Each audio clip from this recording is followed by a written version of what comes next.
In this program, we will learn how to continue King's goal of change through civil action, how to truly fulfill his dream through action, action for the good of humanity, the world, and especially our home, America. In honor of that home, please rise for the singing of the Star-Spangled Banner.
Our Jewish community is blessed to have not only an eyewitness to Martin Luther King's legacy, but an activist as well. With us today is a man who is both a rabbi and a champion of human rights for all. He was one of the first leaders of the Soviet Jewry movement, as well as an engaged member of the civil rights movement alongside Martin Luther King himself. Our guest today was present at the Selma to Montgomery marches that immensely contributed to the passage of the Voting Rights Act for African Americans. He has spearheaded countless social action movements since then, and his activism is nothing short of extraordinary. We have today a man who fights for justice not only for his community, but for the community of the world. Please join me in welcoming Rabbi Saul Berman.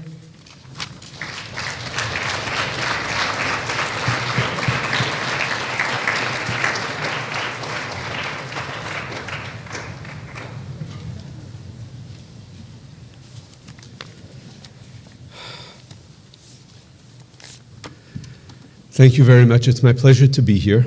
I must admit that back in my youth, when I was a student at Yeshiva Torah Vodaas High School, I would not have been able to imagine the high school that has been so laboriously and creatively invented here at SAR. So my gratitude to Rabbi Harkstark, to Dr. Shinar, to Adina Schulzen, who initially contacted me about being here, to all of the faculty and administrators in the school, really for an extraordinary transformation of what it means for young people to be able to grow Jewishly, to be able to grow intellectually and spiritually, to be able to see themselves within the framework of the world within which they live. And you students ought to both appreciate the opportunity. I know that's a difficult demand to make, but should appreciate the opportunity that you have. So let me speak for a while about Selma. And in the light of the tragic deaths of these three young people, I would like to dedicate my remarks and our study together this morning to their memory, and particularly to the memory of Danielle Matzen. How many of you saw the movie Selma? Okay. So, you know, the world of 1965 was not that radically different from the world in which you live. I mean, it's true that the iPhone did not yet exist, and the magic of communication and transportation was not quite as evolved as it is today. But the basics were there. There were cars, actually, already in 1965. There was television, mostly black and white. And there were people, young people just like you, and older people just like me.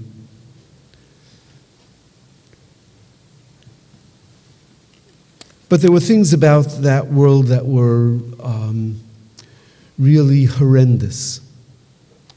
Racial segregation in the 1950s and 1960s here in the United States was a blot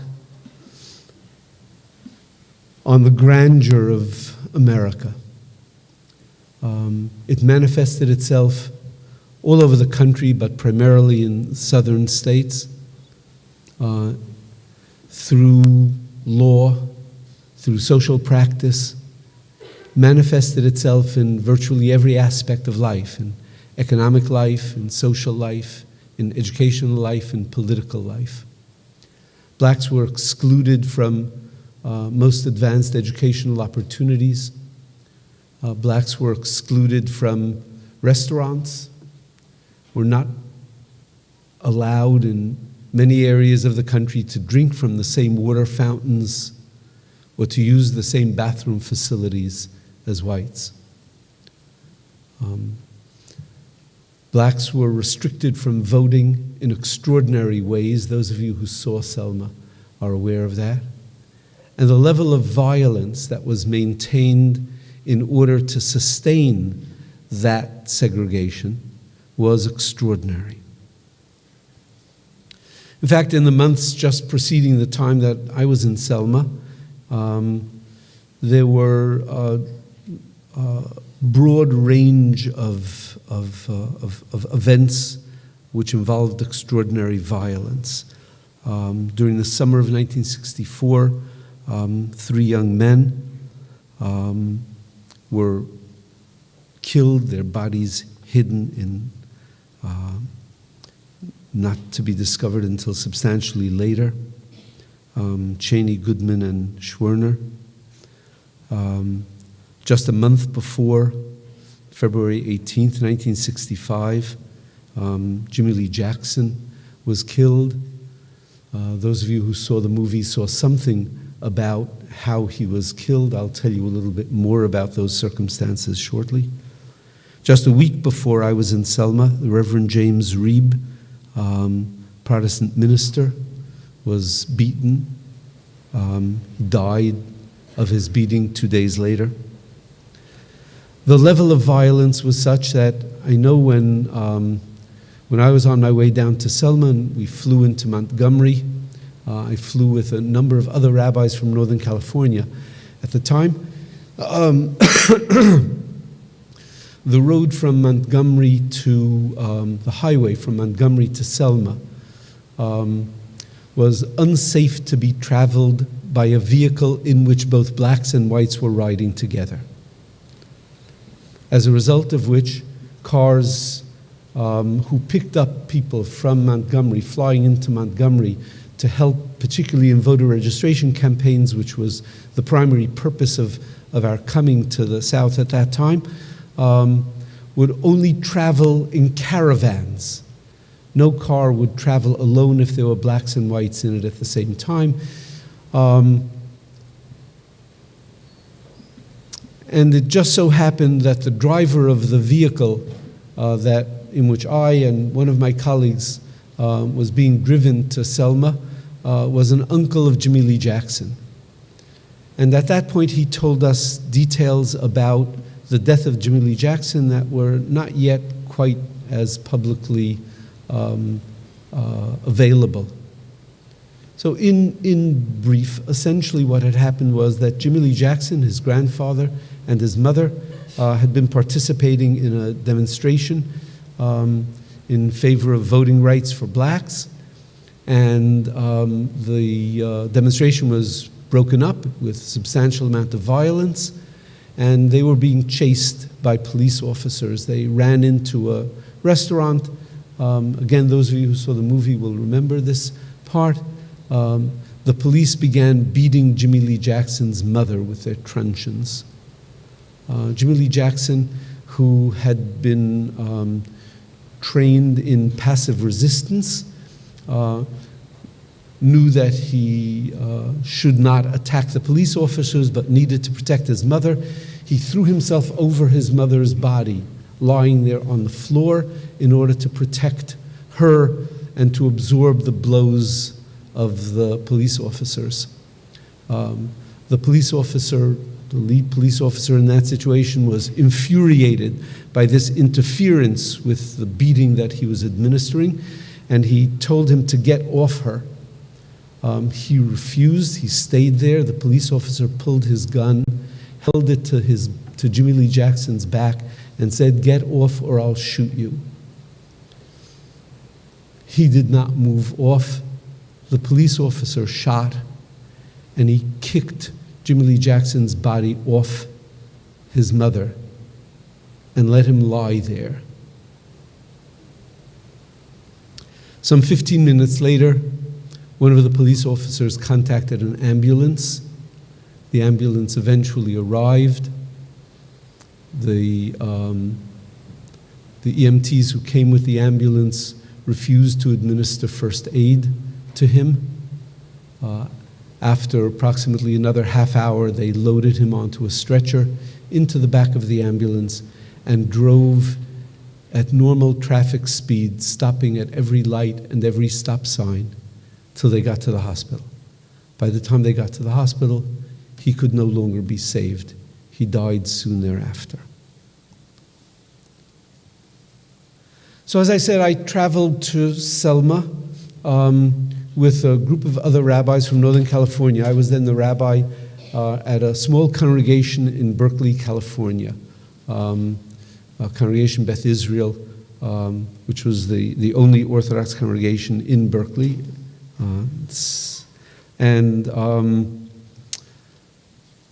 I'll tell you a little bit more about my relationship to the congregation a little bit later on, but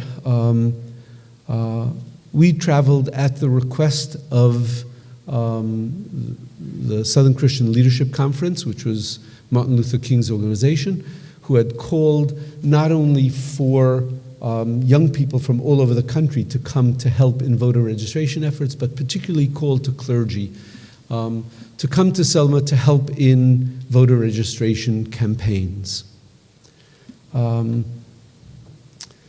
We arrived in Berkeley, it just so happened, on the Hebrew date of the 13th of Adar, which of course is what? Hello? Right, Tanit Esther.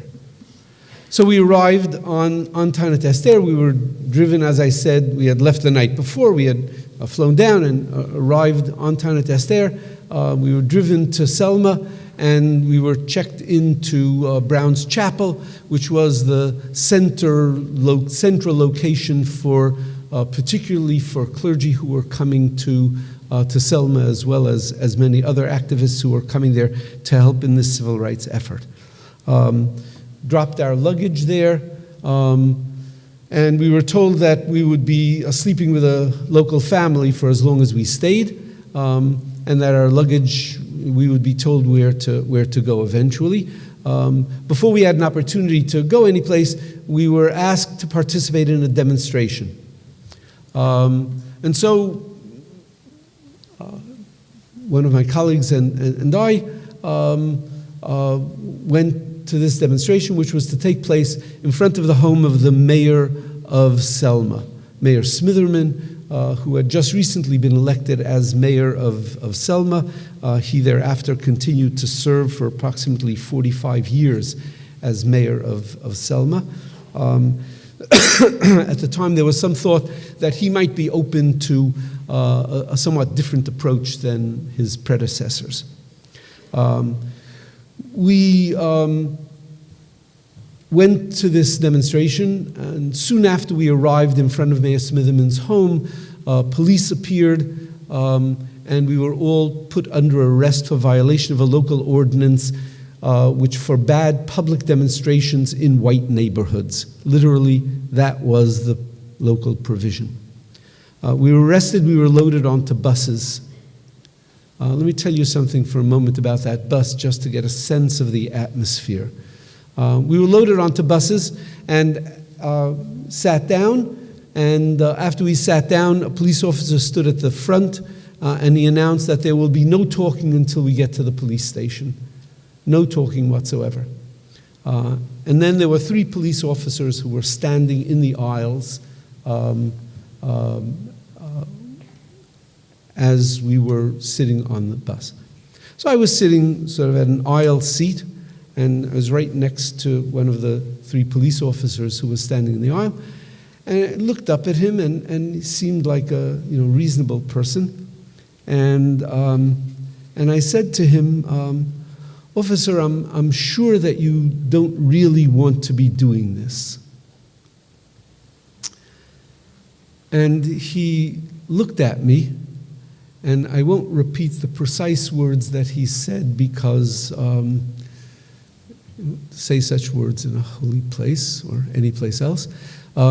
He said, "You lousy," sort of string of expletives, "I would rather kill you and burn in hell forever than have to listen to your," expletives. And then took his stick and he swung it at me. He missed my ear. I'm sure he intended to miss me, but he missed my ear sufficiently close that I could feel the wind of his truncheon against my ear. And he swung it down and hit the back of the seat in front of me with such force that it literally bounced that person out of his seat. So there was not much talking for the rest of that particular trip. We arrived at the police station, and we were brought into a large hall where we were kept waiting until we were going to be booked. So there are a couple of things that I want to tell you about what happened in that hall. One of them in particular. Well, 2 of them. Firstly, as I told you, it was Tanit Esther, and by the time we arrived at the police station, it was nighttime already, which means that the passage had already taken place from Tanit Esther into Purim, and I didn't have anything to eat, and it was already Purim. Unbeknownst to me, a colleague, aware that I would have been fasting, that I was fasting that day, and aware that it was Purim, assumed that I would probably have brought some food along, and he had heard that we had been arrested, and so he found out where my luggage was being stored, and he went to that home, and he opened up my luggage, and sure enough, in my luggage he found salami, and he found a tube with Megillat Esther in it. And so, sort of in a very sort of simple-minded and unwittingly dangerous way, he went walking through the streets of Selma with these 2 tubular objects sort of under his arms until he got to the police station. And when he got to the police station, they sort of panicked and sort of grabbed him and thought he was carrying bombs or whatever, and so he explained to them, no, he was just, it was food, and it was a scroll, and that there was a rabbi who was under arrest, and he hadn't eaten anything. In any case, I didn't know anything about this until afterwards. A police officer walked into this large room and said, "Is there a Rabbi Berman here?" And I was not exactly anxious to identify myself at that point, but I did, and he said, "Well, come out here." So I came out, and they then gave me the salami and the Megillah.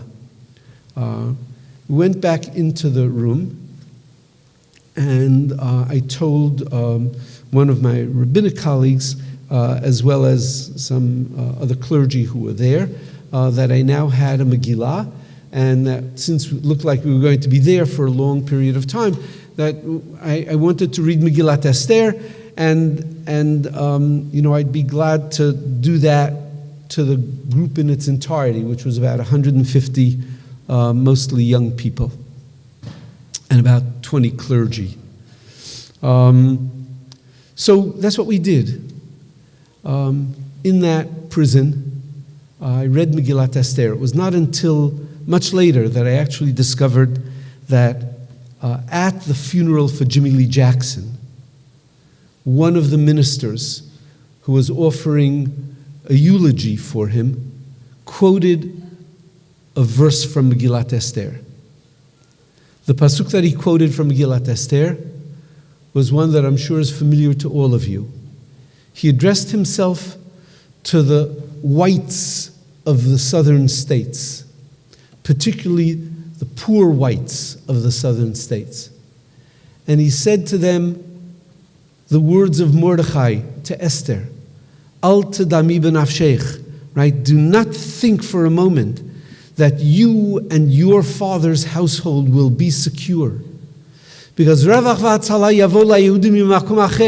because if you don't stand up to protect the Jews, then salvation will come from someplace else. But you and your household will be destroyed. And he turned with those psukim and he said, let the poor whites of the south understand that if they don't rise up in our protection, that eventually the same political and economic forces that have chosen to oppress us will oppress you as well. In any case, it turned out that there were actually a very large contingent of young Jews in that group who had very little identification as Jews, and for whom this was the first time that they had ever heard Megillat Esther read. And we read it sort of with Meturgaman. We read the Hebrew and the English. And so we then spent a lot of time, I did and the rabbi who was with me, talking to many of these young people. And so the evening went on, and then a little bit later that evening, a police officer again entered the room, and he said, is there a Rabbi Gumbiner here? Well, the rabbinic colleague with whom I had come in was in fact Rabbi Abraham Gumbiner. Is that a familiar name to any of you? Abraham Gumbiner? No. Right, the Magen Avram. Rabbi Abraham Gumbiner, the Magen Avram, lived in the middle 1600s in Poland and wrote the Magen Avram, which is his commentary to the Shulchan Aruch Orach Chaim, which to this day is a fundamental text in halacha that it continues to be learned, even though, by and large, people view it as superseded by Mishnah Berurah, which is also a commentary to Shulchan Aruch Orach Chaim, which itself is enormously dependent on the Magen Avram. In any case, this rabbi was a reform rabbi. This Rabbi Abraham Gumbiner, who was my colleague in 1965, who was the rabbi of the Hillel Foundation at the University of California at Berkeley, was a direct descendant on the male line of Rabbi Abraham Gumbiner, the Magen Avram. He was a reform rabbi, and in fact, it was in consequence of his despising orthodoxy that the shul of which I was the rabbi had been formed, because he had driven out this group of young Orthodox faculty and graduate students from their minyan, which used to meet at the Hillel Foundation, and so they formed an Orthodox shul in the town. In any case, he was really an interesting person, as you might imagine. So he was sitting there with me during this period of time, and when they called out his name, he said, I'm not going any place. I'm not going anyplace. So they went sort of walking around the room, and they sort of knew me already, and so they came over to me and said, and they saw the man sitting there. They said, this Rabbi Gumbiner? I said, so at that point he said, yes, I'm Rabbi Gumbiner. He said, you have to come out with us. So he said, I'm not going out alone. So I and another person went out with him. We asked the officer, why do they want him? And they said, well, you'll find out when you come outside. Well, Rabbi Gumbiner had not bothered mentioning to any of us that decades before, actually in his first rabbinic position, after he had graduated from Hebrew Union College in Cincinnati as a Reform rabbi, his first rabbinic position was as the rabbi of a Reform temple in Selma, Alabama. And word had somehow gotten out to the Jewish community in Selma that there was a Rabbi Gumbiner in the prison being held for having participated in this demonstration on behalf of voter registration. And leaders of the Jewish community asked for the opportunity to meet with him. And so Rabbi Gumbiner and myself and a third person met with the leaders of the Jewish community of Selma. And their message to us was as follows. They said, you have to leave now because you're endangering our social and economic lives here in Selma. Because the local people in Selma believe that it's Jews who are behind this whole uprising of the blacks. They know that Jews are funding the civil rights organizations. There are huge numbers of Jews who are participating in these civil rights demonstrations. And particularly during this period of time, there were large numbers of blacks in Selma who were wearing kippot. In fact, before we came to Selma, we had received a call from the coordinators of SNCC in Selma asking us to bring boxes of black silk kippot because they were being worn in Selma as freedom caps.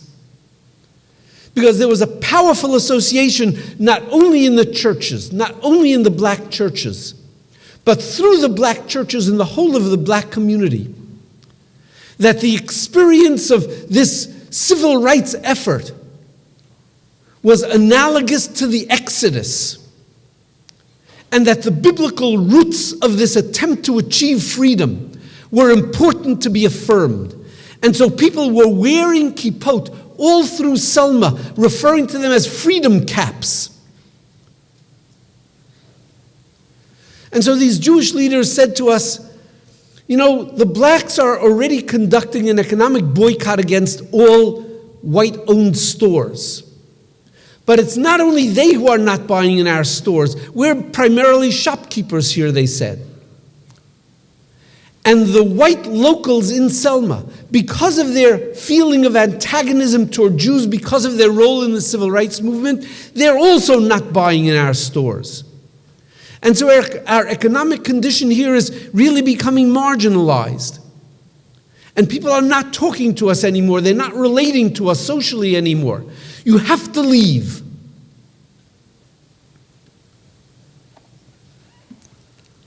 So our response to them was as follows. Remember, this is 1965, 20 years after the end of the Second World War. We said to them, listen, it's 20 years after the Holocaust.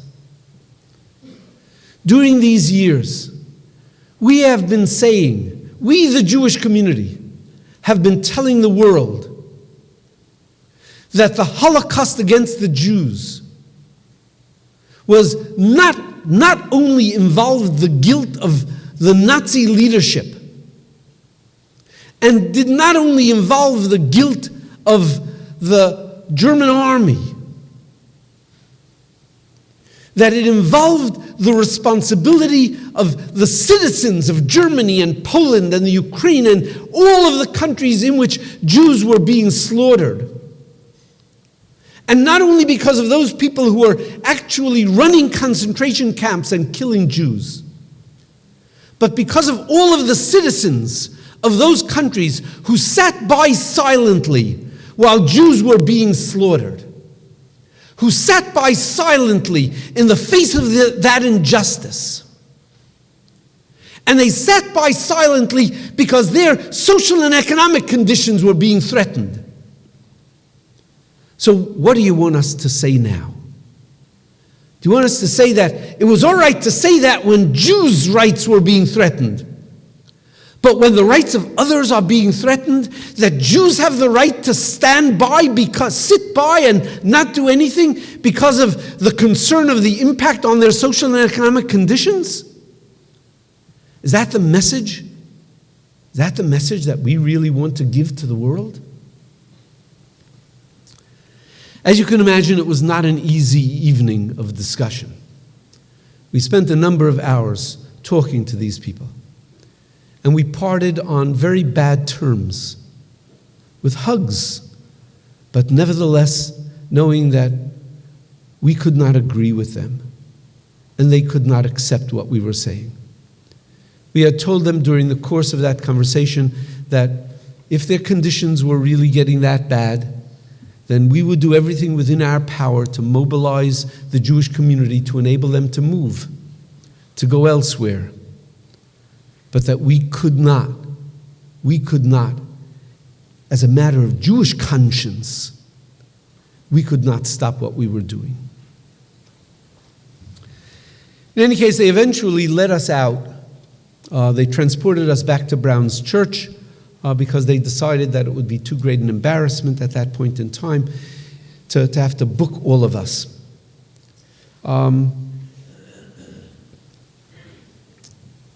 The next day we were back at other kinds of demonstrations and other kinds of trips into the white neighborhoods, including specifically attempts to help people gain the opportunity to register to vote.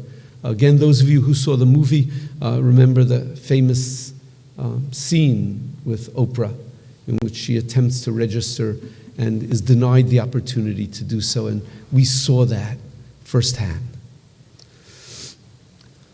On Friday, I participated in yet another demonstration, and once again we were arrested. This was a larger demonstration. There was about 250 people there. We were arrested. We were brought to a different police station. There were too many people to be contained within the police station. They put us into the courthouse right next door, connected to it, into a large auditorium. And we discovered once again that there were significant numbers of young Jews who were in the group, who had very little Jewish identity, very little Jewish awareness, certainly very little Jewish knowledge, but who had been moved to participate in these demonstrations.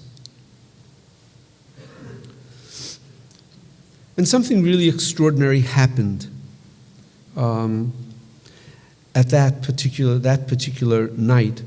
It was moved into Shabbat, and I was in a position, of course, to fulfill all of the mitzvot d'oraita, but I couldn't really make kiddush over wine because they didn't have wine. Didn't have any food either. But sitting there that night,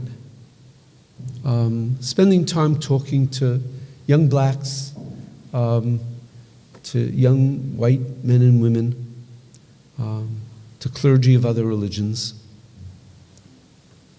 there was an enormous amount of sort of solidarity that was formed. But then at one point, the police called out all of the clergy. There were some 20, 25 clergymen who were there.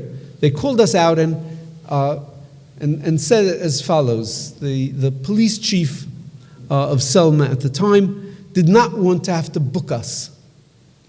And so he made an offer to us. The offer was that if we would agree to not participate in any further demonstrations, that they would not book us, and they would release us, not only the clergy, they would release the entire group, the whole 250. They would release all of us. So we didn't respond immediately. We said that we would, discuss it and let them know. And we went back into this auditorium, and 25 of us sort of sat down in one corner of the room and began discussing the question of whether this made sense. That is, for us to accept this offer and to leave. Relatively soon, word got out to the other people present that this offer had been made to us and that we were discussing the question of whether it made sense for us to accept the offer or not. And over half the group were young whites from all over the United States who had come to participate in these civil rights activities. And to them it seemed perfectly natural that we, in fact, the clergy, I mean, I was not much older at that time than, most of these other young people, but there were older clergy there as well. And it seemed very natural to them that, we should sit there, we should make the decision, and that would be the end of it. But the other half of the group were young blacks, many of them from Selma, many of them from the surrounding cities. And to them, it did not seem quite that natural. Or to put it differently, did not seem quite that right that we would be sitting there making this decision. And in fact, after some time, a group of them approached us and they said, you don't have the right to be making this decision for the group. After all, why are you here? I mean, you are here, they said to us, because you want to help blacks here in the South? Well, then, you shouldn't be making this decision as to what's best for us. We need to have a significant voice in the decision that now has to be made. And that set off an enormous discussion and debate. Now, many of you may be aware, if you read reviews of Selma, or just listened to the way people were talking about it, that there was an enormous amount of critique of the movie based on the fact that the role of President Johnson had been sort of minimized. The role of President Johnson had been made into, he had been made into a reluctant participant instead of what many of his advisors considered him to be, which was an active, positive force in the civil rights movement. People in the Jewish community, there were articles in Jewish newspapers criticizing the movie for the fact that Abraham Joshua Heschel, you see that picture? Right? That's Abraham Joshua Heschel standing right next to Martin Luther King.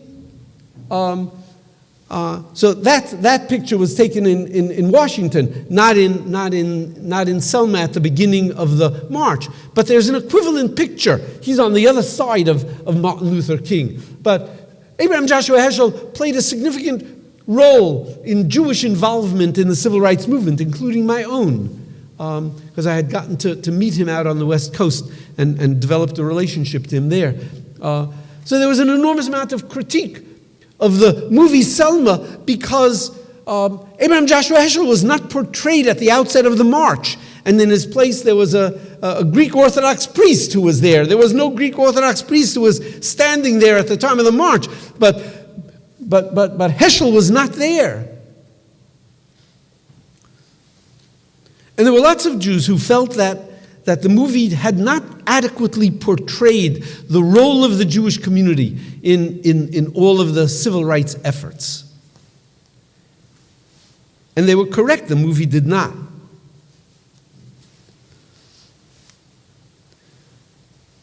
But when I began to read that stuff, and my wife and I were discussing that issue in regard to the movie after we saw it, I remembered this particular moment in Selma.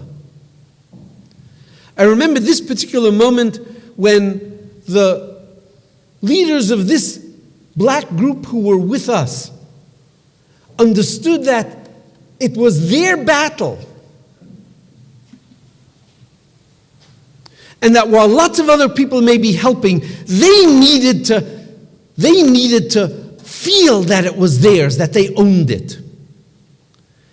And in fact, when my wife and I were discussing it, we realized something else. Like when Bnei Israel left Mitzrayim, who went out with them? Erev Rav, correct? Interesting. Erev Rav. And that Erev Rav eventually became part of Am Yisrael, correct? But think for a minute about all the things that you know about the Erev Rav and what the Midrashim and the Mefarshim say about the Erev Rav. How many of you can think of one good thing that the Midrash ever says about the Erev Rav? Does the Midrash even ever so much as acknowledge that the Erev Rav played a significant role in the liberation of the Jewish people from Mitzrayim? But the Erev Rav, on the other hand, are blamed for every rebellion that took place in the Midbar. The Midrash is filled with critique of the Erev Rav caused the Chet HaEgel. The Erev Rav caused right, because we weren't going to blame it on Jews, right? We're going to blame it on these outsiders. Why? Because the Midrash understood that we even as Jews needed to own our own liberation. It needed to be ours. And the truth is, it has not been that much different in this generation when we think about the success of the state of Israel. People need to believe that their victories are their own. And that's what happened in this movie. In Selma, the black producers, directors understood that for their community, if they were going to move further to continue the process of desegregation and of liberation of the black community in America, that they had to at least own their own past. And so they made it their own. Was it fully their own? No, there were lots of people who contributed meaningfully. It was quite true that the major funders of most of the civil rights organizations of SNCC and CORE, and virtually all of them except the Panthers, but there were Jewish contributors to the Panthers as well.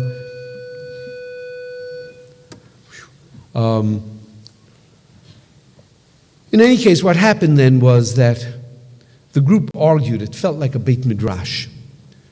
The whole group got engaged in this conversation, and a decision was made that it was necessary to open the conversation to the entire group and let the entire group make a decision by vote, and that everyone would comply with that eventual vote.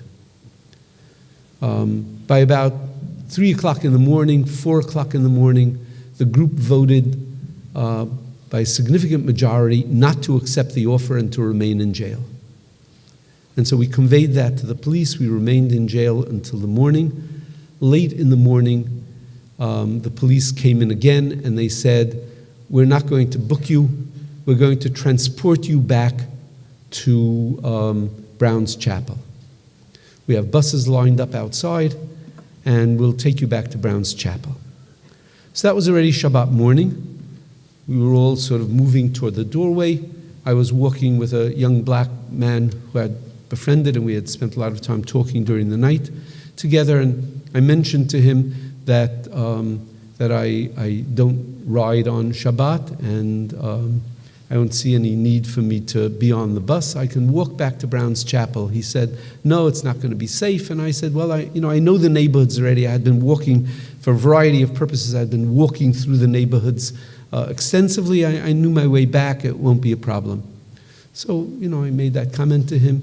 Then in the crowd, he sort of disappeared, and we sort of walked through these hallways and got to the main entrance to the building. As we arrived at the main entrance to the building, buses were lined up in the street outside. The leaders of the front row of the group stopped in its tracks. And they said to the police officers, "We're not boarding the buses." And the police officers said, "Yes, you are."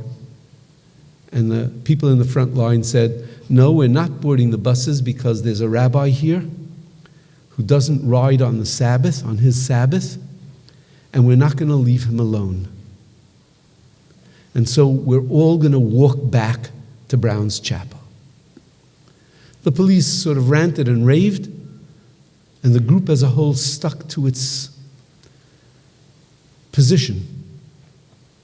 And the result was that on that Shabbat late morning, approximately 250 blacks and whites together marched from the police station through virtually all of Selma to get to Brown's Chapel, accompanied on one side in the street by a phalanx of buses, on the other side by a row of police officers, because they knew that it would not be safe for us to be walking through the streets.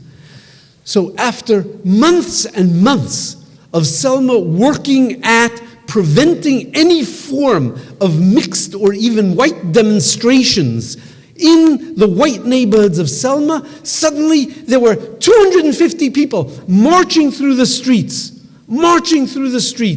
protected on both sides. The sense of solidarity that had been formed in this joint effort was really quite extraordinary. My time is almost up. There's one piece that I need to conclude with. You know, we're in the middle of Sefer Shemot already, right? Let me ask you a question. Does the Torah tell us why HaKadosh Baruch Hu chose Moshe to lead Bnei Yisrael out of Mitzrayim? So on the surface, the answer to that question is no. It doesn't tell us. It tells us stuff about Moshe. It doesn't tell us why HaKadosh Baruch Hu chose. It doesn't say HaKadosh Baruch Hu to Moshe, this is why I'm choosing you. But the reality, of course, is that the Torah does tell us why HaKadosh Baruch Hu chose Moshe. And you all know why HaKadosh Baruch Hu chose Moshe. Because the Torah tells us 3 consecutive stories about Moshe and his sense of responsibility for others. In the first, he sees an Egyptian beating a Jew, he strikes down the Egyptian. In the second, he sees 2 Jews fighting. And he intervenes and he says, Rasha lama takareacha. And then, in consequence of those 2, he has to flee, and he's out in the desert in Midian. He's out in the desert in Midian. See, I forgot to tell you as well. And he comes across a third scene of injustice, when the shepherds are preventing the daughters of Yitro from watering their flocks.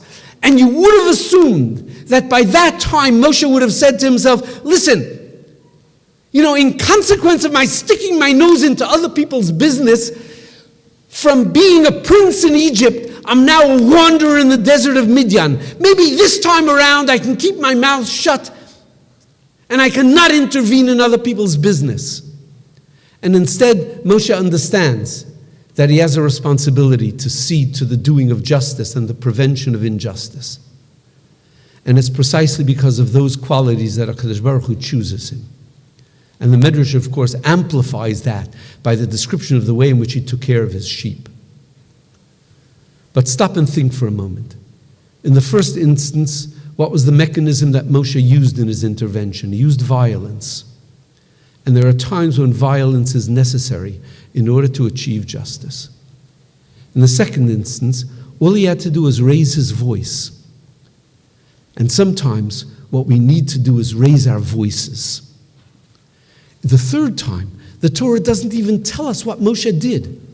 And somehow it's as if just his presence changed the situation. Because the reality is that sometimes we don't need to use violence and we don't even need to raise our voices, but we need to be present in the battle for justice. And not absent, we need to be present. So for all of us, there are opportunities that we still have. Because the reality is that the world is far from perfected. Whether it's the black community here in the United States and the resumed challenges to voting rights, to economic equality, the prison system, the educational opportunities, or whether it's in other places of the world and other people. I've been wearing this particular green band as a reminder of Darfur now for 12 years. And other than writing a check occasionally, there's nothing much that I do, but I remember all the time that there are still others who are being subjected to the kinds of genocide that we were being subjected to. And that sometimes our voices need to be raised and we need to be present. And so I ask all of you to think about that and to assume the responsibilities that Moshe Rabbeinu modeled for us and that the Torah attempts so strongly to teach us. Thank you all very much.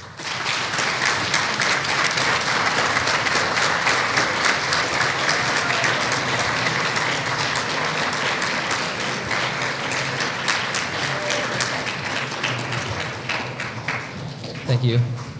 We'll get going a little bit, but we just feel it's only appropriate that we offer a few words of thanks. So we want to thank you, Rabbi Berman, for impressing upon us the importance of standing in unity and solidarity. We also want to thank you for impressing upon us the true power that a single person can have. We want to thank you for impressing upon us the fact that how important it is to not be a bystander.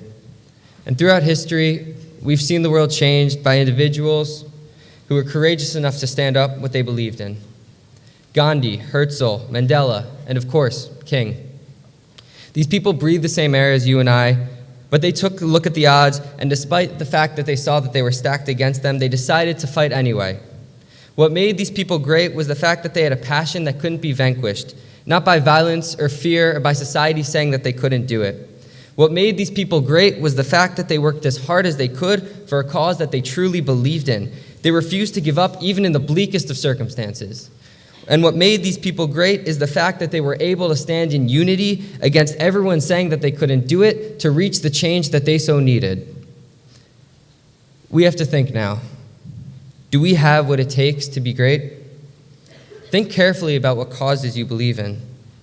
What are the passions that you want to express? In what ways do you want to see the world changed? And how can we take action and influence change? If nothing else today, let's be inspired to take that first step. Each and every one of us in this room has the potential to change our school, our community, our country, and yes, even our world. As Margaret Mead so beautifully stated, never doubt that a small group of thoughtful, committed citizens can change the world. Indeed, it's the only thing that ever has.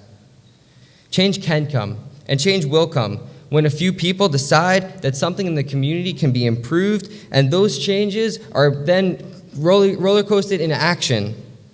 Let's challenge ourselves right now to make a difference, and it can be something small, like giving tzedakah or helping a friend out. And know that when you see something wrong, you have the power to make it right. So today and from now on, remember the legacy of Martin Luther King. Remember the legacy of Nelson Mandela. Remember the legacy of all of those who made a difference despite the fact that everyone said that they couldn't or they shouldn't. Because as Martin Luther King said, the time is always right to do what is right. So now, it's our chance to do something right, because the time is right now. Thank you.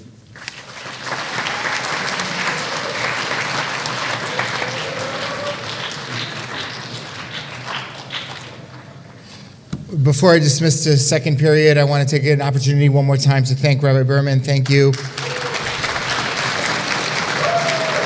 thank Michelle Greenberg-Coburn. Thank you so much for your help and support on this program. Ms. Schulzen, thank you.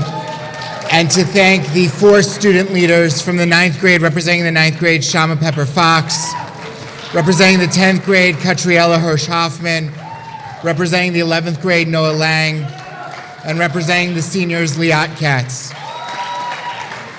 Thank you so much for your time and your dedication. Ladies and gentlemen, we're going to dismiss you now to second period.